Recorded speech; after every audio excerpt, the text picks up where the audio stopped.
Pero yo he decidido seguir a Cristo, hermano. Venga lo que venga. Vamos a leer en el Salmo 73 algunos versos. Verso 12. En el nombre del Padre, del Hijo y del Santo Espíritu de Dios. Amén. Dice así el Salmo 73, verso 12. He aquí estos impíos, sin ser turbados del mundo, alcanzaron riquezas. Verdaderamente en vano he limpiado mi corazón y lavado mis manos en inocencia, pues he sido azotado todo el día y castigado todas las mañanas. ¿Qué nota usted ahí, hermano? ¿Qué cosa lo que hay allí? En esas palabras, en esas frases. ¿Qué nota usted, hermano? ¿Qué es lo que nota? Amargura. Y lo dice más adelante, verso 21 dice: se llenó de amargura mi alma, y en mi corazón sentía punzadas. Tan torpe era yo que no entendía, era como una bestia delante de ti. Amén. Como les digo, aquí hay un tono de amargura. Y él mismo lo dice: se llenó de amargura mi alma, y mi corazón sentía punzadas. Y en mi corazón sentía punzadas. Yo quiero hablar en esta mañana de la crisis del justo. Alabado sea el Señor. Primeramente, crisis. Situación grave y decisiva que pone en peligro el desarrollo de un asunto o un proceso. También crisis es un cambio negativo, una situación complicada, difícil e inestable. Difícil e inestable durante un proceso. Y nosotros sabemos que como hijos de Dios, porque estoy hablando al pueblo de Dios, estoy hablando de la crisis del justo.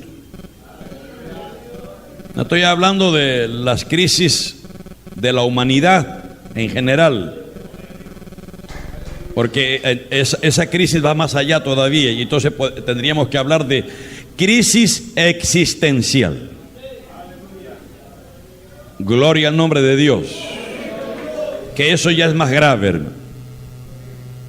La crisis existencial es un periodo de vida, o en la vida, un periodo en la vida del ser humano, caracterizado por profundos cuestionamientos acerca de las razones que motivan o rigen los actos, decisiones y creencias que constituyen su existencia. En otras palabras, en este proceso la persona se plantea las siguientes interrogantes: ¿cuál es el sentido de la vida? ¿Para qué estoy en el mundo? ¿Qué hago con mi vida? ¿Para qué vivir si todos vamos a morir? ¿Soy verdaderamente feliz? Preguntas que llenan al individuo de profunda ansiedad y angustia. De allí que entonces los individuos atraviesan por crisis existencial. Eso es lo que es una crisis existencial. O sea, se cuestiona su existencia. En otro tiempo yo me la cuestionaba, pero estoy hablando de este tipo de crisis, creo yo, que se da entre las personas que no tienen razón de vivir. Porque en realidad lo que le da razón a la vida del ser humano, miren, no es ni los millones de dólares, porque hay personas muy ricas que se han suicidado, se han quitado la vida. Ya Cristo lo dijo: la vida del hombre no consiste en la abundancia de bienes que posea. Entonces, este tipo de crisis yo entiendo que se dan entre las personas que no tienen un motivo para vivir, no tienen una razón. Y repito, lo que le da motivo a nuestra existencia es Jesucristo el Señor, pues hermano. Es lo único. No hay otra cosa. Los consejeros, los psicólogos aconsejan cuando personas llegan así a sus consultorios, que dicho sea de paso, los consultorios de psicólogos, psiquiatras están abarrotados. El hospital Iguchi, que es el hospital para enfermedades mentales, no hay lugar para más. Está lleno, hermano. Dicen que un 20% de la población sufren de este tipo de crisis y algunos han llegado ya a trastornos ya patológicos graves mentales, de paranoias, esquizofrenias, y algunos han intentado el suicidio inclusive. Gloria al nombre de Dios. Y una de las señales, ¿sabe cuál es? Cuando ya comienza a haber este tipo de crisis nerviosas así en las personas, una de las señales, ¿sabe cuál es? El plurito, la picazón, hermano. Y comienza el cuerpo, no sé, tengo una picazón, parece que la sarna. No es la sarna, son los nervios. Son el sistema nervioso desestabilizado de la persona. Y mucha gente sufre de esas cosas. Entonces yo estoy hablando, repito, de este tipo de crisis existencial. Yo creo que se da entre las personas de allá afuera que no tienen a Cristo. Aleluya, gloria a Dios. Alabado sea el Señor. Los individuos que atraviesan por ese tipo de crisis existencial se caracterizan por sentirse vacíos, desanimados, desmotivados. Atraviesan periodos de intensa tristeza y desasosiego, y se les desata un temor consciente o inconsciente asociado a la idea de la muerte. En la mente comienza a rondar eso, y ya sabe usted quién es el que hace eso, pues. En la Biblia dice que el diablo tenía el imperio de la muerte. Y entonces comienza a asociar la idea, ¿no? La muerte. ¿Dónde estás, oh muerte? Ven a mi muerte. Porque la mentira del diablo es: ya dejas de vivir, descansas. Esa es la mentira de Satanás. Así que si hay alguien aquí en esta mañana todavía que tiene eso en la mente rondándole, tenga cuidado, entréguese a Cristo rápido para que el diablo huya. Porque el que venció al que tenía el imperio de la muerte se llama Jesucristo el Señor. Aleluya. Sinónimos de crisis: adversidad, ruptura, problemas, desórdenes, etcétera. Entonces yo quiero, como les digo, con la ayuda del Señor, tratar en esta mañana de la crisis del justo. La crisis del justo. Y esto es una situación mental. Ya les hablé semanas pasadas acerca de la mente, la importancia de la mente, y que la mente es la que rige y gobierna todos nuestros actos. Todo empieza en la mente. Romanos 8 lo dice: el que piensa en las cosas de la carne, se ocupa de las cosas de la carne, anda en la carne. Pero el que piensa la mente en las cosas del Espíritu, se ocupa de las cosas del Espíritu, anda en el Espíritu.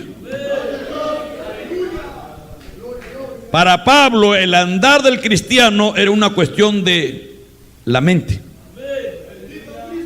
Por eso es que Pablo siempre pone énfasis Ahí en Romanos 12 dice que tenemos que transformarnos en el espíritu de nuestra mente. Mentes renovadas, mentes transformadas. Efesios 4 lo dice también. Que la gente del mundo anda en la vanidad de su mente. Mentes vanas. Todo es en la mente, hermano. La mente es el campo de batalla. Allí el diablo, hermano. ¿Cómo es que este salmista entró en este? Porque aquí hay un periodo de crisis. Aquí lo que hay es la crisis del justo.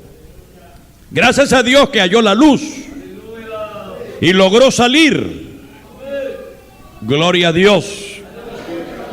Pero hay gente, hermano, hay creyentes que por años, otro día escuchaba un testimonio de un predicador en internet que dice que estuvo como 2-3 años. 3 años en su mente en un periodo de crisis terrible, hermano.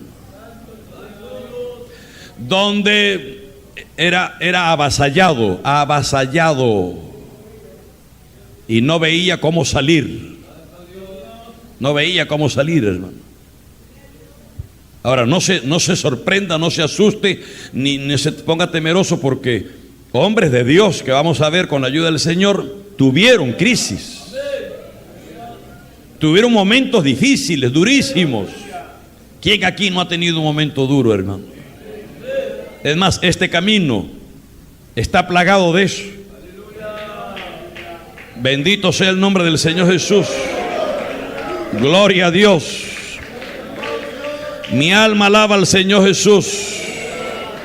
Lo que veo, repito, es un tono de amargura, pero que también de una forma implícita o sutil, lo que hay aquí es atribuyéndole a Dios injusticia, hermano. Gloria a Dios. Es duro, es difícil. Quiero que veamos algunos pasajes. El libro de Job, capítulo 12. Mire lo que dice. Vamos a leer algunos versos de este capítulo 12 de Job. Verso 4 dice: yo soy uno de quien su amigo se mofa, que invoca a Dios y él le responde. Con todo el justo y perfecto es escarnecido. Aquel cuyos pies van a resbalar es como una lámpara despreciada de aquel que está a sus anchas. O sea, no hay misericordia. Hay gente que no tienen misericordia ni compasión. Aquel cuyos pies van a resbalar. Una persona que está para resbalar y caer por inercia. Nada más, el que está al lado lo que hace es tenderle la mano para ayudarle. ¿Sí o no, hermano? Usted va por la calle y una persona que resbala por inercia, nada más, instinto si quiere. Pero acá dice: aquel cuyos pies van a resbalar es como una lámpara despreciada de aquel que está a sus anchas. Es decir, aquellos que viven, es el mismo concepto de Asaf.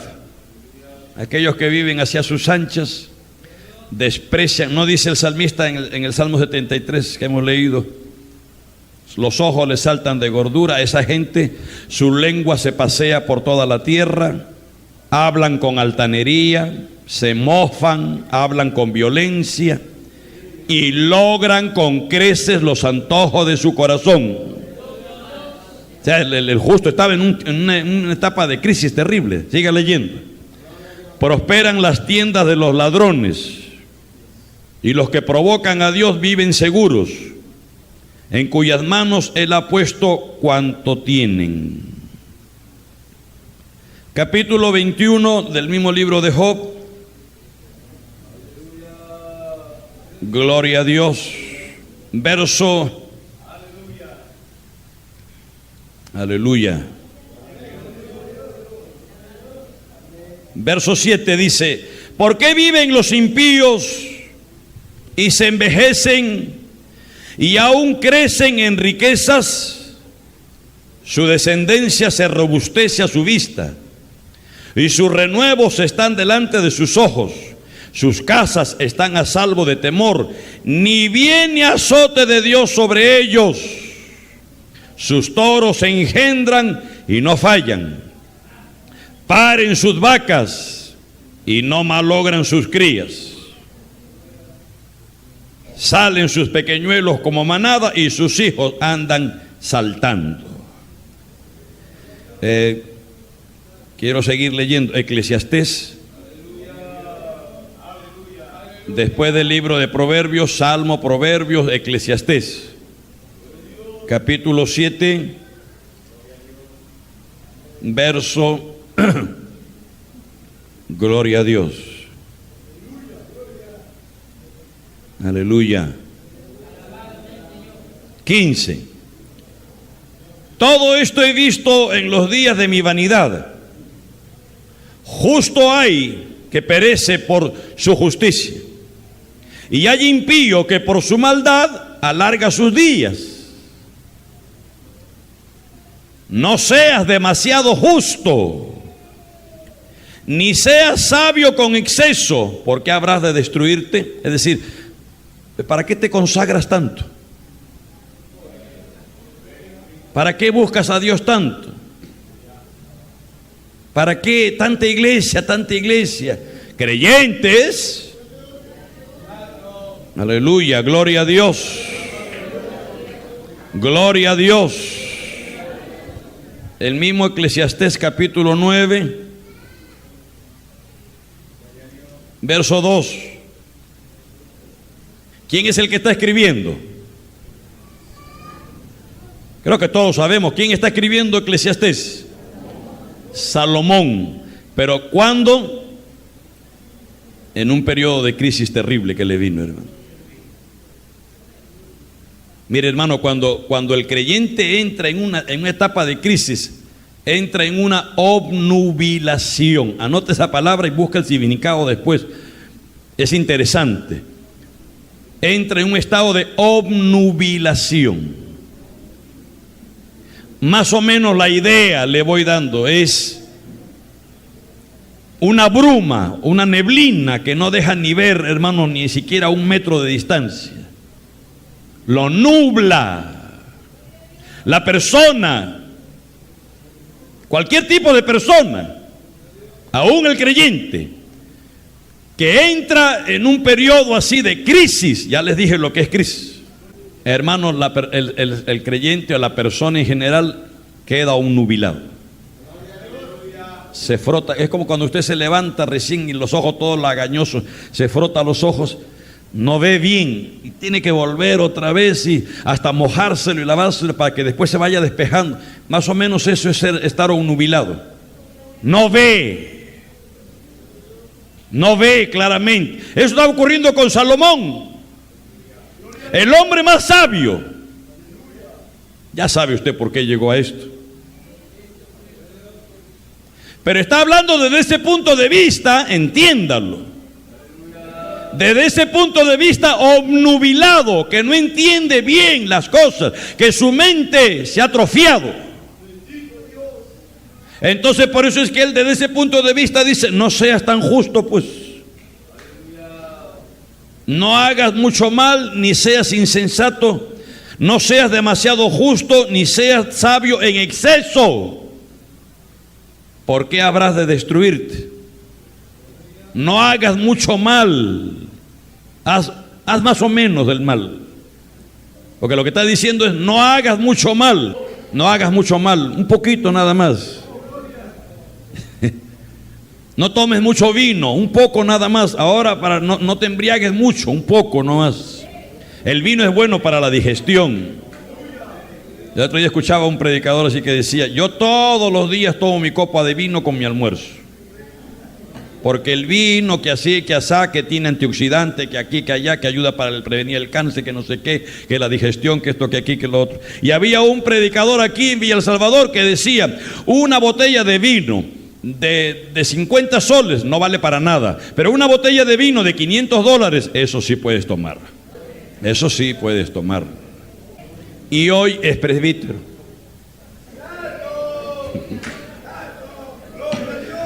Mi alma alaba al Señor Jesús.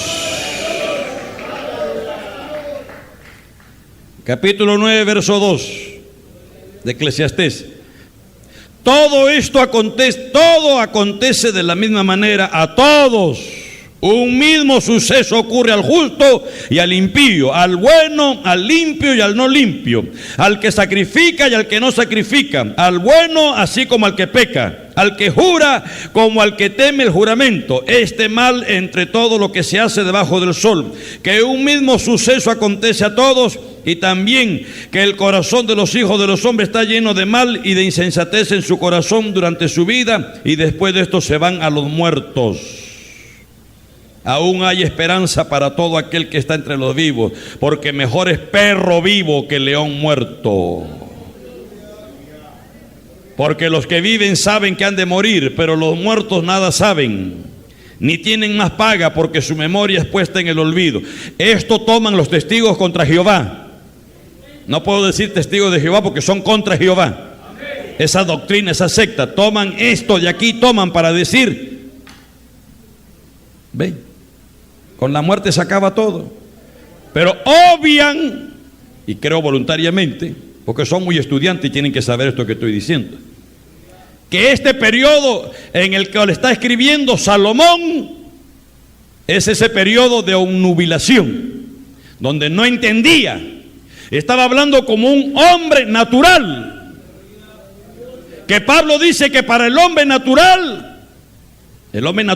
o animal, como lo llama Pablo, está hablando del hombre no regenerado, que tiene una mente humana natural y que ve las cosas desde la óptica humana, gloria a Dios, desde el humanismo, y no entiende, porque le son locura las cosas espirituales.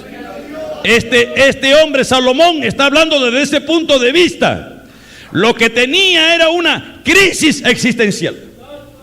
¿Para qué vivir si todos vamos a morir igual? Comamos y bebamos. Habían algunos que estaban torciendo, tergiversando y torciendo los dichos de Pablo. Por eso Pablo dice, ¿cómo hay algunos que dicen que nosotros decimos, comamos y bebamos, que mañana moriremos? Hay gente especializada en torcer, en tergiversar. Pedro mismo lo dijo, que los escritos de Pablo, aleluya,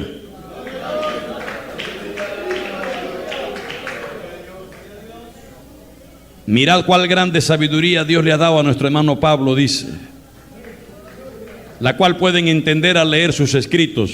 Algunos son difíciles de entender, la cual los indoctos e inconstantes tuercen para su propia perdición. Había gente que torcían, eran especializados, como los hay hoy, los testigos contra Jehová. Y si alguien no conoce, un creyente no sabe, no conoce esto que estoy diciendo, entonces viene un testigo contra Jehová y le dicen bienvenido, cuando Juan dice no le digas bienvenido. Y le oyen y los perturba, porque son niños, y cualquier viento de doctrina los desestabiliza, los mueve. Y como no conocen, entonces, ¿verdad, no? No hay. Un mismo suceso le acontece al hombre, al rico, al pobre, al que hace el bien, al que hace el mal, al que peca, al que no peca, al justo, al injusto, al pecador, al impío, al perro. Un mismo suceso le acontece, todos se mueren y se acabó, no hay memoria de él. Aleluya. ¿Están ahí o no están allí, amado hermano? Jeremías, hombres de Dios, ¿eh? Hombres de Dios que entraron en periodos de crisis bien difíciles, hermano. Jeremías capítulo 12. Aquí hay una queja de Jeremías. Jeremías es conocido como el profeta llorón. ¿Por qué? Porque este hombre vivía llorando por su pueblo, intercediendo, gimiendo. Pero era hombre, pues. Y tuvo también sus periodos, hermano. ¿No ha leído usted en el capítulo 20 de este libro de Jeremías cuando Jeremías lo acusa a Dios de abusivo? Jeremías lo acusa a Dios de abusivo. Me has seducido, me has engañado. Y le dice, claro, como eres más fuerte que yo, eres abusivo, me venciste pues. Me venciste. Es como que un boxeador peso pesado, de más de 200 libras de peso, se enfrenta a un peso pluma o mosca con 100 libras de peso. Y esto, hermano, pues le mete un cachetadón y lo tumba pues inmediatamente. Entonces, ¿qué le diría el peso mosca? ¿Qué le diría al peso pesado? Eres abusivo pues. El peso pesado mide 1,90 m y el peso mosca a la justa 5 pies,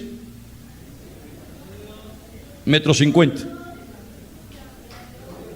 Y entonces el otro, que tiene casi 2 metros, grandulón, con más de 100 kilos encima, y que un manazo te tuerce la cara, el peso mosca, le mete uno, lo tumba, el mosca le dice, eres abusivo pues, porque eres grandulón, por eso que me pegas.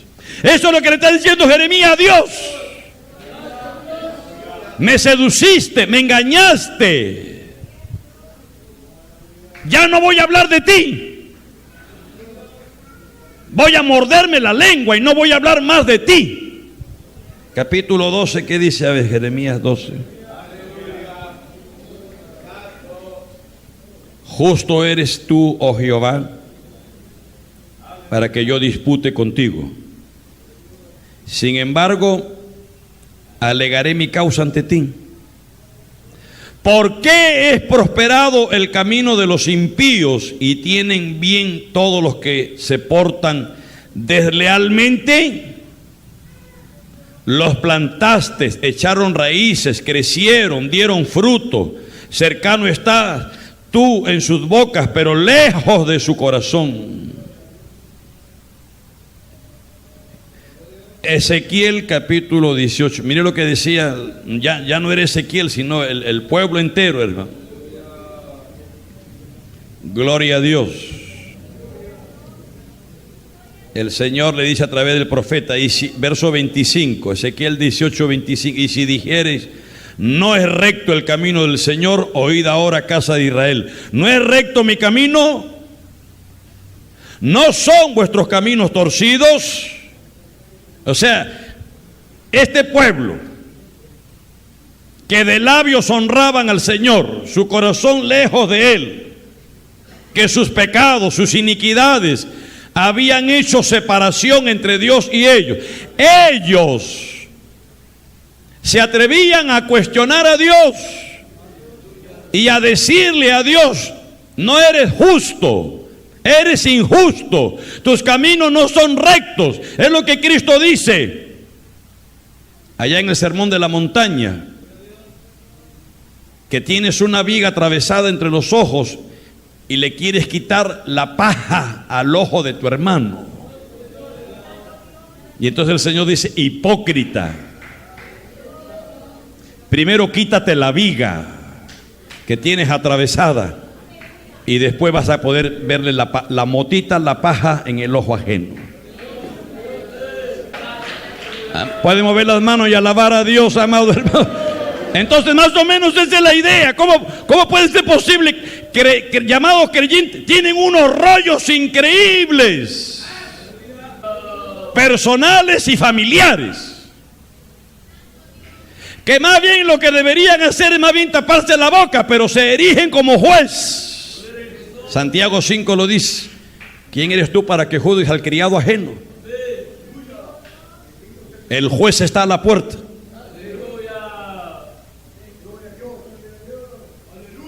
Aleluya, gloria al nombre de Dios. Yo me he pasado la noche entera orando por este mensaje, hermano, y llorando y pidiéndole al Señor, porque yo creo, hermanos, que nosotros tenemos que venir aquí al templo a recibir algo de Dios, algo que Dios me conmueva, me sacuda, me haga entender, me abra la mente a veces que la tengo atrofiada, hermano, por tanto problema, tanta situación. No oro, no ayuno, no busco a Dios, estoy atrofiado, estoy pasando por un momento de crisis. Cualquiera puede pasar. ¿Qué tenemos que hacer? Extendernos la mano unos a otros, pues. Extendernos la mano. Oh, gloria a Dios. Habacuc, ni qué hablar Habacuc, hermano. Habacuc lo que hizo fue interpelar a Dios. Eso es lo que hizo Habacuc, fue más allá todavía, porque vino con un pliego de interpelación. Es como cuando llaman al ministro tal del Congreso, lo citan al ministro y le presentan un pliego, 100 preguntas. Este es el pliego, estas son las preguntas que le vamos a hacer. Montón de cuestionamientos, preguntas, y le meten una avalancha de preguntas y cuestionamientos, hermano, porque lo que quieren es derrumbarlo. Eso es lo que hizo Habacuc aquí. Gloria a Dios. Habacuc capítulo 1. La profecía que vio el profeta Habacuc. ¿Hasta cuándo, oh Jehová, clamaré y no oirás? Y daré voces a ti a causa de la violencia y no salvarás. ¿Por qué me haces ver violencia? Perdón, iniquidad. Y haces que vea molestia. ¿No nota también el mismo tono de allá del Salmo 73? El mismo tono. ¿Cuál? Amargura. ¿Por qué? ¿De dónde viene esa amargura? De que se le atribuye a Dios erróneamente, pero le están atribuyendo a Dios injusticia. Le están atribuyendo a Dios, si no directa, indirectamente o solapadamente, injusticia. Eres injusto. No se lo dicen directamente, pero se lo están diciendo. Eres injusto, Dios. ¿Por qué me haces ver iniquidad y haces que vea molestia? Destrucción y violencia están delante de mí. Pleito y contienda se levantan. Entonces, como lo único que me haces ver es todo esto, la ley es debilitada. El juicio no sale según la verdad, por cuanto el impío asedia al justo, por eso sale torcida la justicia, hermanos, y ante el panorama nacional. Por eso que hay que tener cuidado, hermano. Yo creo que estamos en un momento muy crítico, ya que estamos hablando de crisis.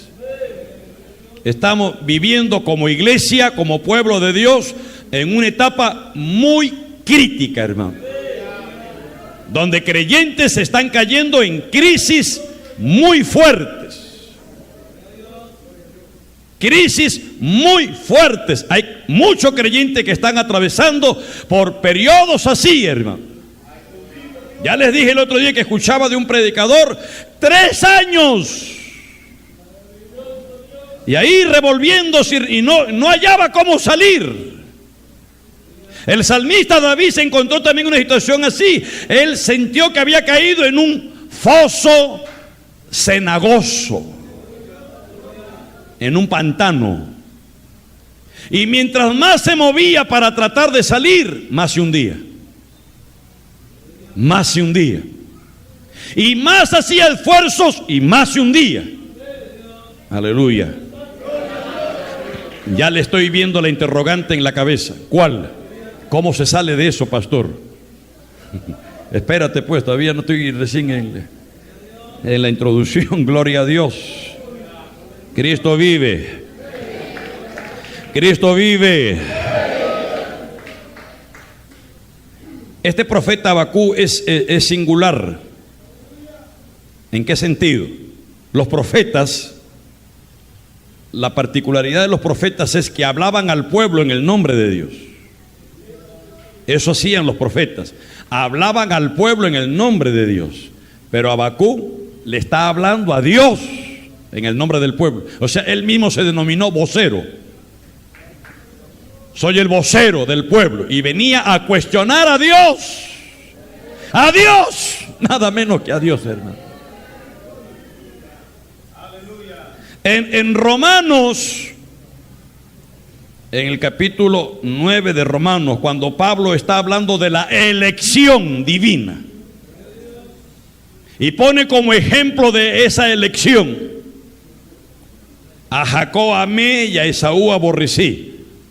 Y dice, no habían ni nacido, no habían ni hecho ni bien ni mal. Y ya Dios dijo, a Jacob amé y a Esaú aborrecí. Y entonces la pregunta es, en el verso 14 del capítulo 9 de Romanos: ¿hay injusticia en Dios?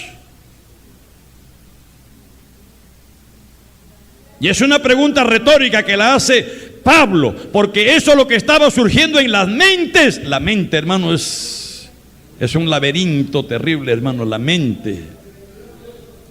Cuidado con la mente, hermano. Y entonces él mismo responde: en ninguna manera. Eso se llama una teodicea. ¿Qué cosa es una teodicea? Una defensa del proceder de Dios. Dios no necesita que nadie lo defienda, pero teológicamente se conoce así: teodicea. Una defensa del proceder de Dios. O sea, ¿por qué Dios procede así? ¿Por qué Dios actúa así? ¿Por qué Dios obra así? Es verdad que la mente de Dios es inescrutable, sus caminos son insondables. Entender a Dios.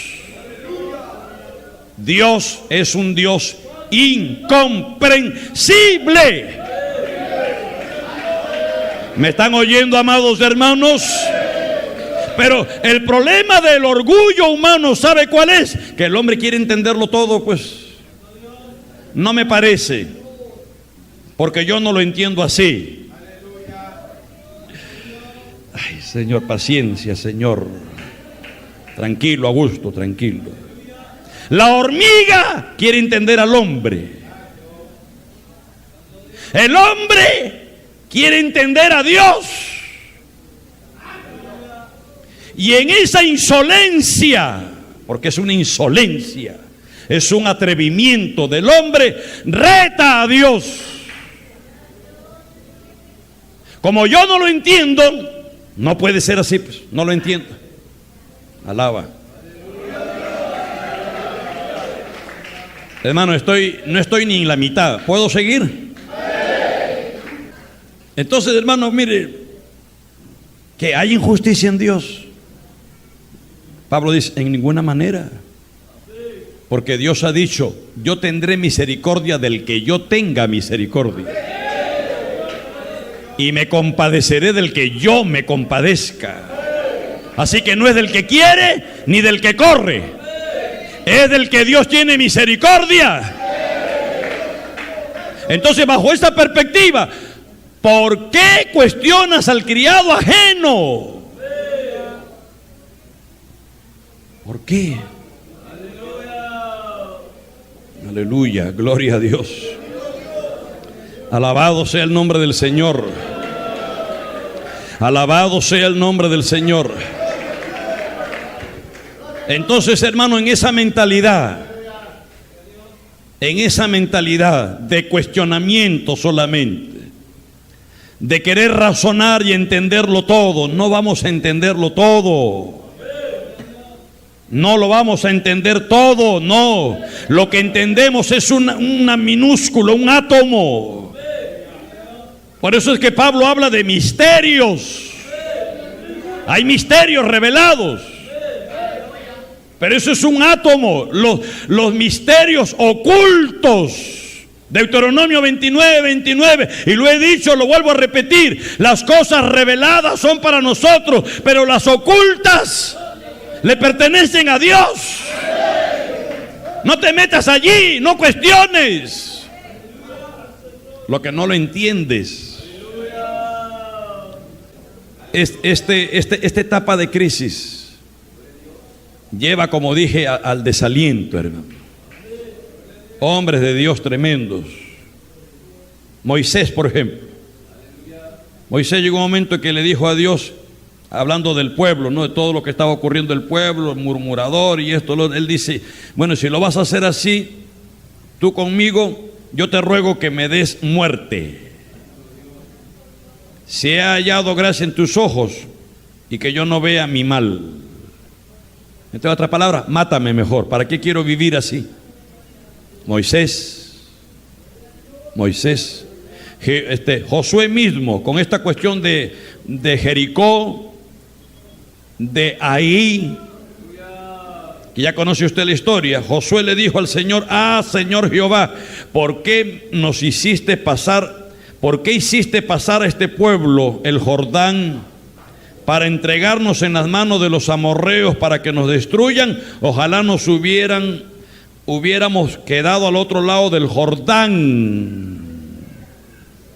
Elías, ya usted sabe de Elías, ya pues. Que dice Santiago que Elías era un hombre sujeto a pasiones igual que las nuestras. Elías se fue por el desierto un día de camino y vino, se sentó debajo de un enebro, deseando morirse. ¿Me están oyendo, hermanos? ¿Le ha ocurrido a usted que en algún momento de su vida cristiana ha deseado morirse? No me digas que no, No me digas que no, porque yo digo, hasta el creyente más nuevo ya ha tenido su dosis. Su dosis. Ay, Dios mío. Aunque con gotero, pero ya tiene su dosis de amargura. De amargura. Cristo le dijo a sus discípulos: ¿pueden beber la copa que yo bebo? ¿Pueden ser bautizados con el bautismo que soy bautizado? Y no estaba hablando del bautismo en agua ni del bautismo del Espíritu Santo. Estaba hablando de bautismo de sufrimiento. Y estaba hablando de la copa de amargura. Y los discípulos, sin entender, porque a veces somos así, hermanos, como digo, así tan aguerridos somos, podemos. Y el Señor les dice: de cierto les digo, van a beber la copa que yo bebo, aunque sea un sorbo, pero van a beber. La copa me la voy a levantar yo. Sorbida es la muerte en victoria. Un trago, pero aunque sea un sorbo, ustedes van a tener que probar. Y del bautismo que soy bautizado, seréis bautizados. Aleluya, gloria a Dios. Cristo lo dijo: si el mundo los aborrece, es porque me han aborrecido a mí primero. ¿Y por qué nos aborrecen sin causa? Porque nuestro reino no es de este mundo. Nosotros somos de allá arriba, del cielo. Hermanas, ¿me están escuchando, mis hermanas? Aún hasta el creyente recién convertido ya tiene su dosis. Ya tiene su dosis.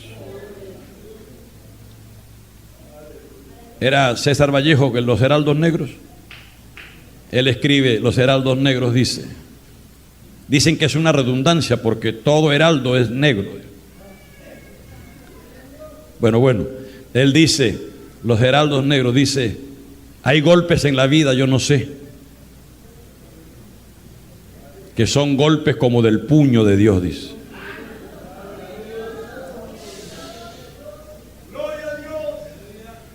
¿Qué dijo Jacob?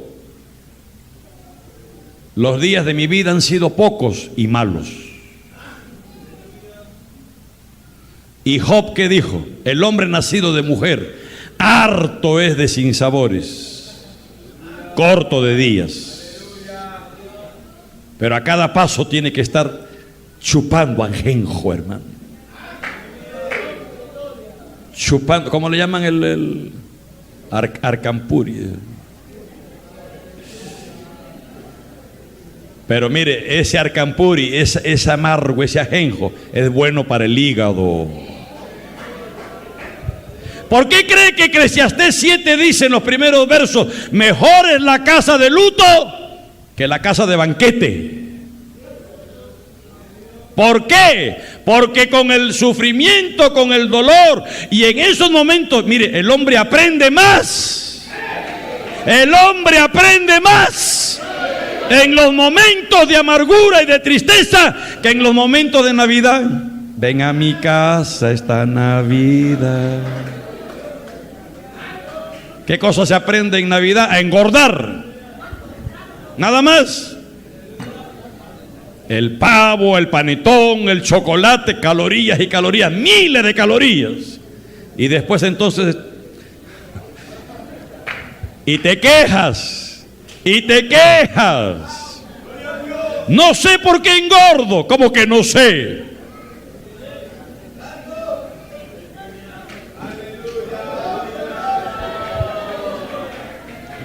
Ay, Señor. No, dejemos ahí eso. Pero hermano, mire, con la tristeza el rostro se afirma. A Cristo, como el profeta, ¿cómo lo conoce? El profeta Isaías, allá en Isaías 53. ¿Sabe cómo lo llama? Varón de dolores, experimentado en quebrantos. Hermano, para que Jesús pudiera sufrir la cruz, y como lo dice Hebreos 12, con gozo, para que pudiera enfrentar la cruz, él tenía que haber tenido una preparación. Él tuvo que ser perfeccionado, dice Hebreos. Aleluya.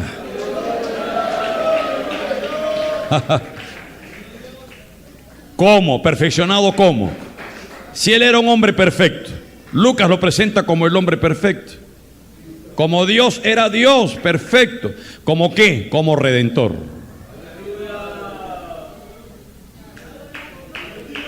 Él tuvo que ser perfeccionado. ¿Y cómo lo perfeccionó? A través de los sufrimientos, el quebrantamiento. Aunque era hijo, dice que Dios lo sujetó a quebrantos. No te quejes, mi hermano, mi hermana, no te quejes. Lo que pasa es que Dios te está procesando, estás en el proceso. Estamos en la casa del alfarero. Y ahí Dios está modelando nuestras vidas. Ya sabe de Elías, ¿no? Se sentó debajo de un enebro, deseando morirse, le dijo a Jehová Dios: basta ya, oh Jehová, quítame la vida, pues no soy yo mejor que mis padres. Job, ¿qué dijo Job? Está mi alma hastiada de mi vida. Daré libre curso a mi queja, hablaré con amargura de mi alma.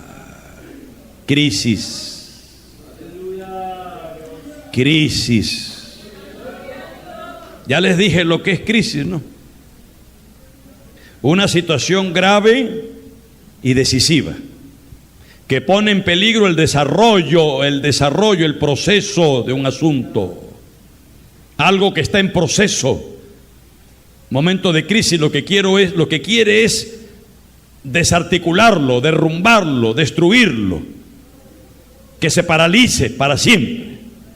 Crisis. Y el que está interesado en que el creyente caiga en esas etapas de crisis y que no salga de allí, es el diablo, que el Señor lo reprenda. Por eso se le conoce como el engañador. Y lo que va a hacer él es tratar de disuadirte, de engañarte, de hacerte creer que no eres hijo de Dios, que dudes de tu filiación divina. Yo sé que soy un hijo de Dios, y el diablo no me va a venir a mí con el cuento de que Dios me ha abandonado. No, Señor, porque Pablo dice que aunque yo sea injusto, Él permanece. Aunque yo sea infiel, Él permanece fiel. Dios no cambia. Si me amó. Y esto es lo que Pablo dice en Romanos 8. El que no escatimó a su Hijo. Es decir, que cuando éramos infieles, pecadores, impíos, malos, ingratos, enemigos de Dios, en esa etapa Dios te amó. ¿Cuánto más ahora que eres una hija, un hijo de Dios? Y en base a esa lógica es que Cristo dice entonces: si el Señor te da la vida, ¿qué es más importante que la comida? Si te da lo más importante, ¿no te va a dar comida para que sustentes esa vida? Si te da el cuerpo, que es más importante que el vestido, te da el cuerpo, ¿no te va a dar el vestido para que vistas ese cuerpo? Sí. Hombres de poca fe, dice el Señor, hombres de poca fe y mujeres de poca fe también las hay, que viven dudando y dudando y dudando y cuestionando, todo lo cuestionan, hermano. Yo digo, mire, es una obra del diablo, hermano. ¿Para qué? Para que el creyente entonces se quite la vista de lo más importante y comience a revolcarse aquí abajo, en la amargura, el fango de la amargura, acá abajo, cuestionando, y todo lo ve mal, todo lo critica, todo lo murmura, todo lo habla, todo, hermano. Hay cosas que sí hay que conversarlas. Ya les dije hace tiempo atrás, yo creo que hay quejas que sí son válidas y que hay que atenderlas. Eso ocurrió con el pueblo se quejó de que las viudas de los griegos estaban desatendidas porque las viudas de los hebreos eran atendidas antes, y hubo una queja, una murmuración, pero era una queja válida y los apóstoles la atendieron. Pero hay quejas, hay murmuraciones que no tienen fundamento y que simplemente están fundamentadas ¿en qué? En corazones amargos. Nada más. A ver, dígame, a ver, todos estos que he leído y he mencionado, hombres de Dios, profetas, el mismo Asaf, Salmo 73, ¿qué fundamento tenía para quejarse como se estaba quejando?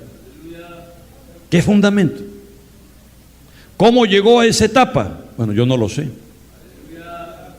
pero tengo un vislumbre. Leyendo allí me da un pequeño vislumbre. Ahora, a ese pequeño vislumbre, la palabra de Dios, la experiencia que he visto, cuando el creyente se descuida espiritualmente y comienza a prestar oído a voces negativas. Por eso lo he dicho, lo repito, vivimos en medio de una jungla de voces. No oiga cualquier voz, porque te va a ocurrir lo de los tesalonicenses. Estaban siendo perturbados, estaban siendo conmovidos, estaban siendo sacudidos. Esa queja le lleva al desaliento, hermano. David mismo decía: Dios mío, mi alma está batida en mí. Me acordaré por tanto de ti desde la tierra del Jordán y de los hermonitas desde el monte de Mizar. Jeremías, mire lo que sigue diciendo Jeremías: ay de mí, madre mía, que me engendraste, hombre de contienda y hombre de discordia para toda la tierra. Fíjese. Nunca he dado ni tomado en préstamo y todos me maldicen. Job mismo, hermano, llegó un momento en que maldijo el día que nació. No sean contados dentro de los meses del año. Maldito el día que dijeron, cuando abrió la matriz y nació, varón ha nacido. Maldito. Maldita la persona que dio voces y dijo: nació varón. ¿Por qué no morí en el vientre de mi madre? Job. Pero no seamos muy severos con él, porque lo que estaba atravesando Job era bien duro, hermano. Ahora, hay creyentes que se meten, hermano, no es porque simplemente es un proceso, no, se meten donde no deben meterse. Por su descuido, por su poca búsqueda, por su nada de búsqueda, mejor dicho. No quieren, no es que no pueden, no quieren. Y aquí los hay. Creyentes que no quieren buscar de Dios. Están y no están, son como fantasmas. Están y no están, son fantasmagóricos. O sea, son un fantasma. Job Uno de los amigos de Job parece que era medio espiritista, porque dijo: he visto un fantasma, dijo. O sea, hay personas así, hermano, hay creyentes así en las iglesias. No tienen solidez, no tienen vida espiritual, no buscan. Están y no están. Son un problema. Hermano, esas vidas así son un problema. En cualquier momento, hermano, son impredecibles. La persona así es impredecible, no se sabe cómo va a actuar. Pedro no oraba, no ayunaba, no buscaba, dormía, roncaba cuando tenía que estar orando, impredecible, no se sabía cómo iba a actuar. De repente sacaba la espada, podía pronunciar y decir: tú eres el Cristo, el Hijo del Dios viviente. Al rato siguiente, la espada para cortar cabeza. Son personas, hermanos, perdónenme que tenga que decirlo, pero no son dignos de confianza, hermano. No se puede confiar en personas así. Pero voy más allá todavía. Ya dije crisis. Sinónimo de crisis: adversidad, rupturas, problemas, desórdenes. Pero voy un poquito más allá todavía. Aleluya, porque esa queja le lleva al desaliento y el desaliento le lleva al descontento. Por eso es que Abacú hablaba con amargura, Asaf hablaba con amargura. Había amargura en mi corazón, en mi alma, sentía punzadas. Gloria a Dios. Dice el libro de Proverbios, aleluya, 19:3: la insensatez del hombre tuerce su camino, y luego contra Jehová se irrita su corazón. Se irrita contra Jehová. Y entonces comienza a decir palabras, a proferir palabras, como dice Malaquías, palabras malignas. Habéis hablado palabras malignas contra mí, dice Jehová al pueblo. ¿Y en qué hemos hablado mal contra ti? En que decís: es un fastidio servir a Dios.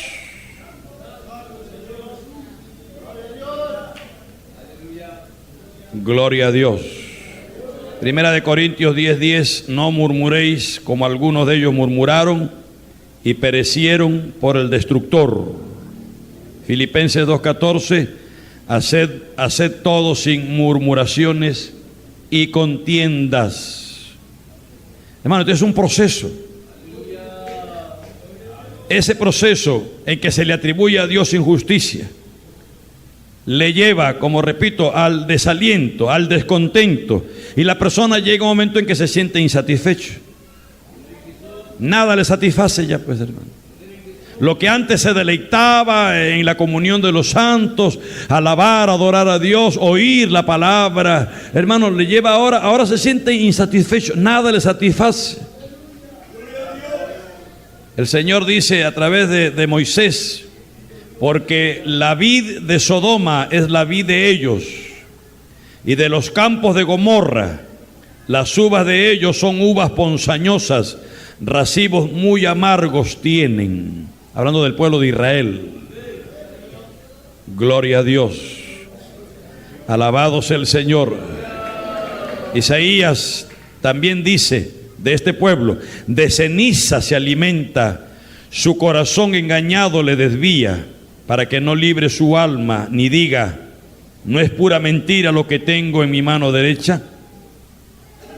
Bendito sea el Señor Jesús. Gloria a Dios. Gloria a Dios. Aleluya.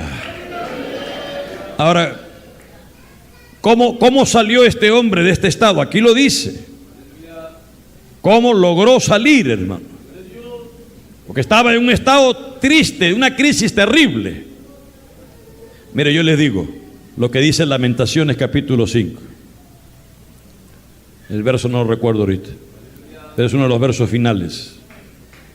En el libro de Lamentaciones, Jeremías le dice a Dios: vuélvenos a ti y nos volveremos.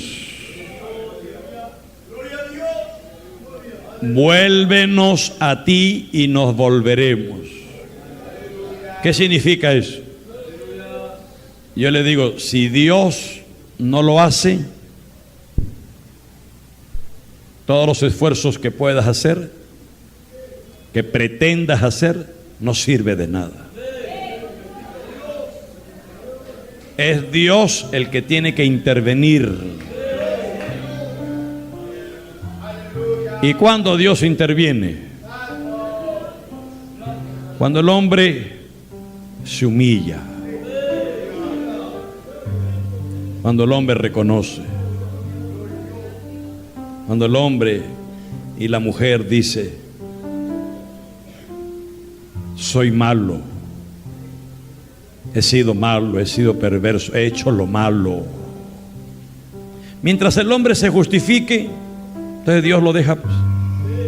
Ahí sigue justificándose, le echan la culpa a todo el mundo. Llega una oportunidad, un gobernador visitó una cárcel en Estados Unidos y comenzó a entrevistar a los presos. ¿Y por qué está usted aquí? El hogar que tuve, la familia, los padres que tuve, aquí y allá. Hay que rehabilitarte. ¿Y tú por qué estás aquí preso? La sociedad mala, malas amistades, que tienes que resocializarse también. Hay que darte una terapia también. Y el otro, me sentí frustrado, no tenía dinero, no tenía trabajo y me dediqué entonces a delinquir. También hay que darte tareas. Entonces llegó a uno y le dijo: ¿y tú por qué estás aquí? Porque he actuado mal, porque he sido malo, he sido perverso y estoy pagando mi culpa aquí.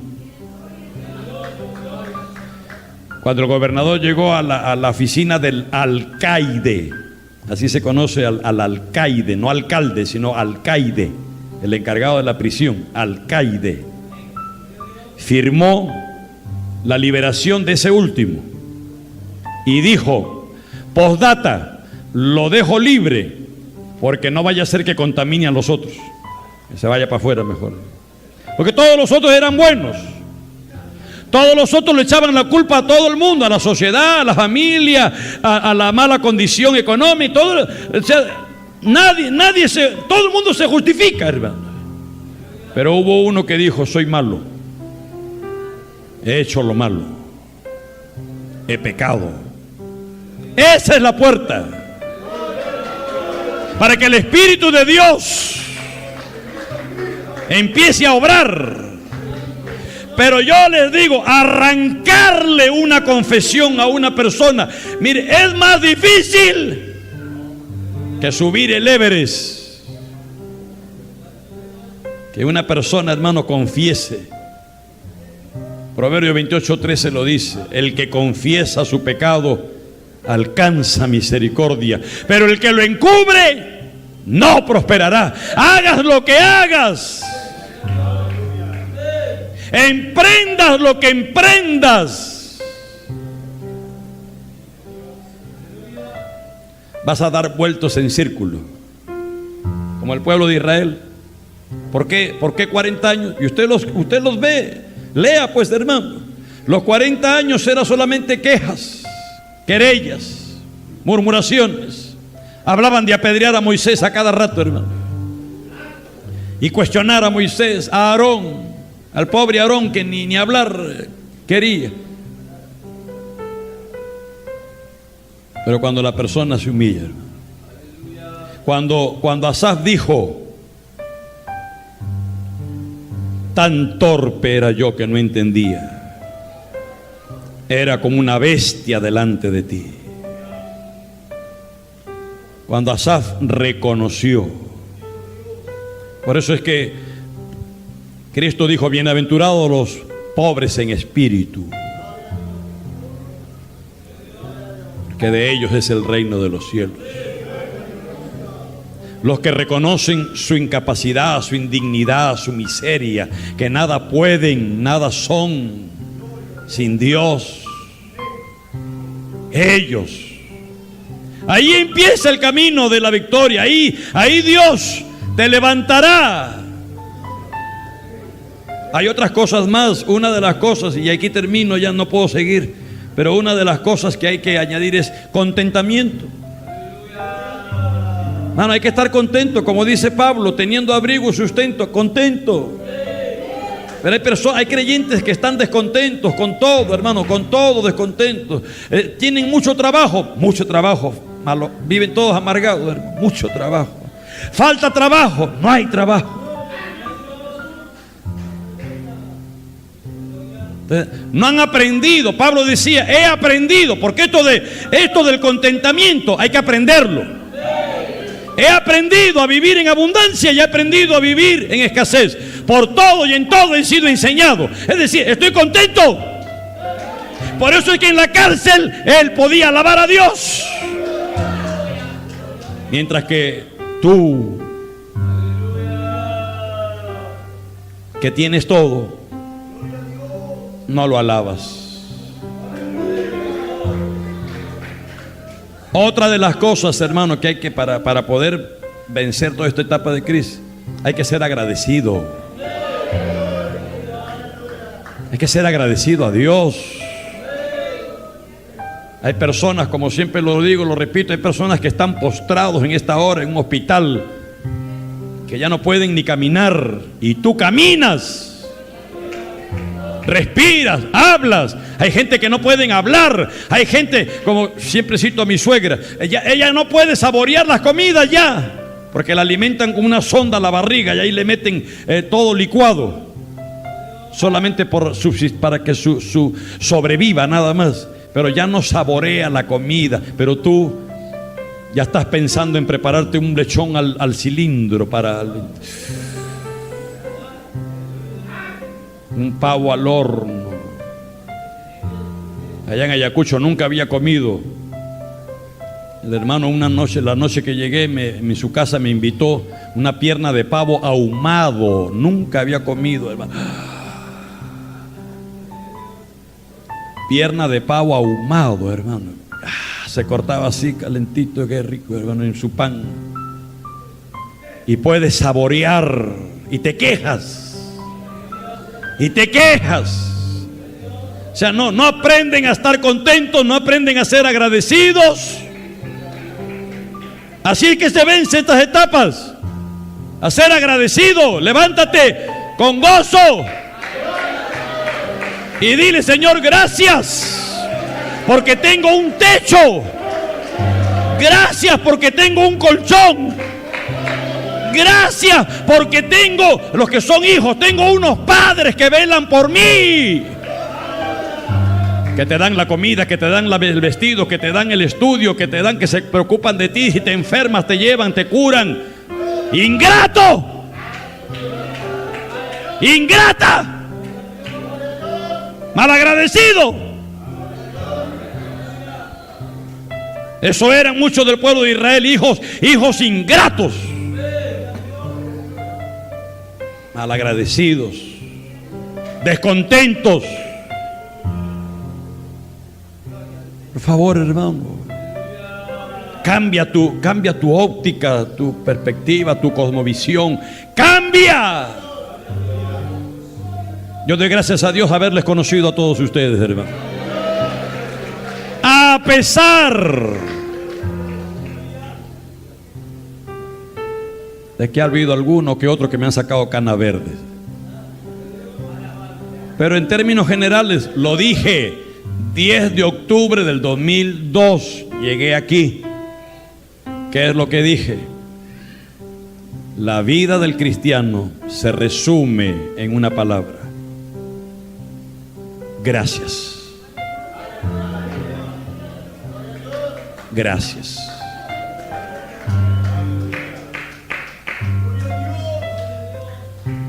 ¿Eres capaz de cada mañana decir gracias? Hay gente, hermano, hay gente que no dan gracias, pero lo atienden en un restaurante, le sirven y almuerzo. Ni siquiera, eso es su deber, tiene que servirme.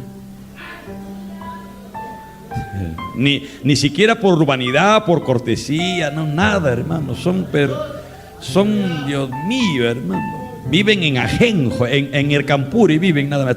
Están ahí incubándose en Ercampuri, metidos en una botella de Ercampuri, hermano. Ahí están macerándose. No todo es Ercampuri. Hay momentos muy dulces, como estos de estar en la presencia de Dios. El ver a tu hermano, ver a tu hermana. Al yo verlos a ustedes, sé que están pasando por sus momentos. Amén, pues. Gloria a Dios. Gloria a Dios, pues. Cuidado. Voy a terminar leyendo Deuteronomio 28. Ya sabe usted.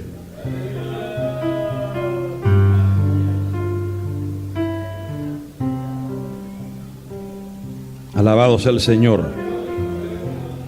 Marque estos versos. Deuteronomio 28, 47 y 48. Marque esos versos ahí, márquelos bien, grábelos, memorícelos, recuérdelos, léalos continuamente. ¿Qué dice? Por cuanto no serviste a Jehová tu Dios con alegría y con gozo de corazón, por la abundancia de las cosas que Dios te da, porque dice Pablo, escribiéndole a Timoteo, que Dios nos da todas las cosas en abundancia para que las disfrutemos. Mano, pero yo les digo, hay personas que no pueden ni disfrutar una comida. No disfrutan ni un desayuno, ni un almuerzo, no disfrutan ni un momento. Todo es Ercampuri, todo es Ercampuri. ¿Por qué está sentado acá adelante este? Y acá ahora. Ay, Señor. ¿Y por qué estás ahí tú?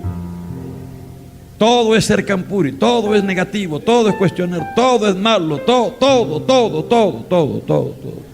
El pastor lo está diciendo por mí. Verso 48. Como no serviste con alegría y con gozo de corazón, entonces servirás por tanto a tus enemigos, que enviare Jehová contra ti con hambre, con sed y con desnudez y con falta de todas las cosas. Y él pondrá yugo de hierro sobre tu cuello hasta destruirte. Eso se lo dijo a Israel. Pero son verdades. Esto contiene verdades que hasta hoy siguen vigentes. Porque, ay, Señor, lo cierro y lo abro. Hebreos 12.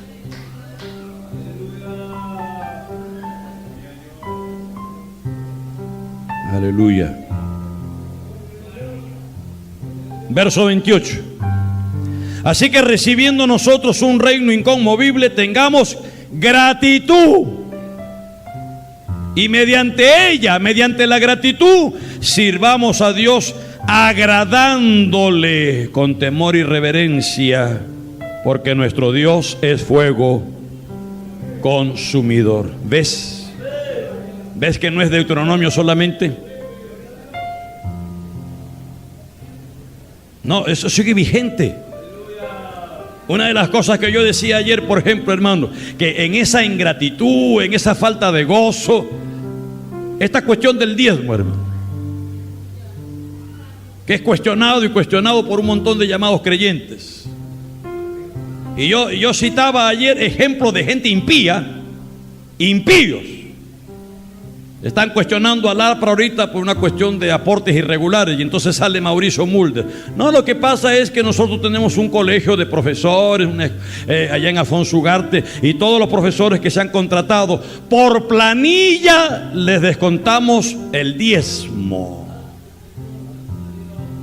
y eso sirve para aportar y poder sostener al partido. Los 73 fujimoristas que llevaron al Congreso, todos voluntariamente, todos diezmaban su sueldo para sostener el partido. Los impíos y un montón de creyentes cuestionando el diezmo. Ahora, si vas a cuestionar el diezmo para decir, bueno, yo no voy a pagar el diezmo, voy a pagar el 20%, la cosa cambia. Pero no, siempre es, mientras menos baja, mientras menos doy, mientras más baja, mejor. Eso se llama egoísmo, pensar en sí. Mi billetera tiene que engordarse, mi cuenta tiene que engordarse. ¿Y la obra del Señor? Entonces los impíos dan ejemplo entonces a los creyentes. Y los creyentes que deberían estar agradecidos y contentos no quieren diezmar mucho. Bueno, a nadie le voy a poner un puñal, un revólver en la cabeza. Pero lo que sí tengo que decir es que de todo el pueblo, de todas las feligresías, no sé si el 20% y aún quizá un poco menos son realmente los que diezman, nada más. El resto no, hermano. Y la obra de Dios necesita, porque el gobierno no nos da un centavo. No, pero que eso es para la ley, para la ley, para la ley. Y se matan para la ley. ¿Y qué? ¿El Dios de la ley no es el Dios de hoy? ¿Qué pasa? ¿Qué pasa? ¿No hay necesidades materiales como lo había en ese tiempo? Claro que sí. ¿Y cómo es que se sostiene? ¿Por qué Dios ha diseñado que sea de esta manera? Porque es donde al hombre más le duele, pues, la billetera, el bolsillo, ahí donde más le duele al hombre. Y ahí es que se ve cuando una persona está convertido de verdad. Allí se ve. Mientras, hermanos, el ingreso es poco, ahí soy fiel. 10 soles, 1 sol para el Señor. 100 soles, 10 desde el Señor. Pero cuando ya no son 10 ni 100 ni 1000, ya son 10,000 de ingreso.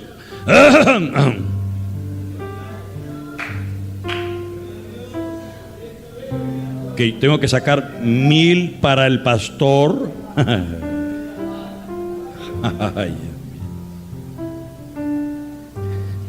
Vamos a ponernos de pie porque han cambiado muchos rostros. Hay que servir a Dios con alegría, amados hermanos. No salga nadie, por favor, solo póngase de pie. Dije, no salga nadie, por favor. De pie, hermano, vamos a levantar nuestras manos.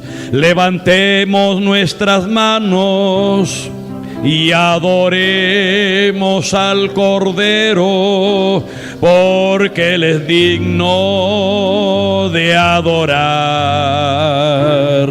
Levantemos nuestras manos y adoremos al Cordero, porque Él es digno de adorar. Y exaltemos a su nombre, adoremos al Padre, demos gloria a Dios y exaltemos a su nombre, adoremos al Padre, demos gloria a Dios, demos gloria.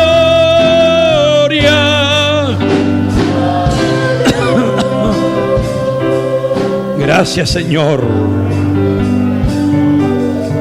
Aprenda a ser agradecido, hermano, hermana. Hazlo, vas a ver que te vas a sentir bien. Levanta tus manos y dile: gracias, Señor. Gracias por lo que me has dado. Gracias por el esposo que tengo, la esposa que tengo. Gracias por los padres que me has dado. Con todos sus errores y sus defectos, no hay padres perfectos. Agradécele. Gracias, Señor, por los hijos que me has dado. Abre la boca. Yo veo creyentes que están enmudecidos, ingratos. Gracias, Señor, por haberte conocido. Dile gracias. Aún en los momentos de crisis, gracias. Señor, gracias. Levanta tus manos. Gracias por el hogar que tengo. Dile gracias por ese esposo que Dios te ha dado. Gracias. Aleluya. Gloria a Dios. Agradece a Dios por tus padres, jóvenes que están aquí. Dile gracias por los padres que tengo. Aleluya. Yo alabaré al Dios de mi vida, que me comprende sin ninguna explicación. Quiero orar esta tarde